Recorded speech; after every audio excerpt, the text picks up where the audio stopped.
On a pleasant June evening in 2011, nearly 2,500 people filled Toronto's Roy Thomson Concert Hall.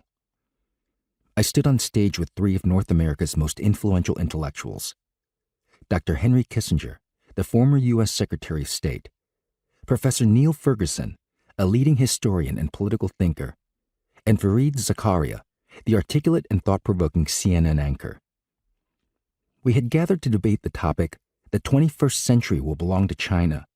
It was one of the first events of the Monk Debate Series founded by Pete and Melanie Monk of Canada.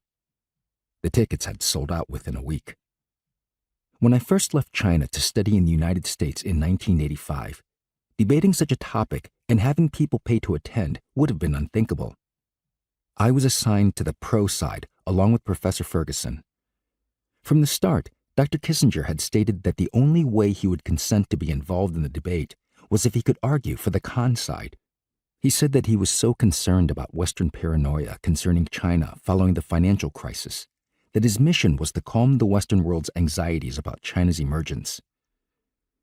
I was easily the most uncomfortable debater that evening, although Dr. Kissinger claimed it was he, citing his training in the German education system, in which debaters take turns to make points to win the support of the audience. Truly, the event was a bigger challenge for me than for all of them. Debating is not in the skill set of Chinese scholars of my generation. We were taught in the Confucian tradition of education, with a strong emphasis on avoiding open disagreement and respecting scholars and the elderly. Of course, this would include Dr. Kissinger, who, along with President Richard Nixon, opened up the Sino-U.S. relationship with Chairman Mao Zedong and Premier Zhou Enlai, and is regarded as a legend in China. Even more important, I disagreed, and still do, with the position that I was supposed to defend, but I had to try to win the debate. The debate was a challenge that I had to undertake.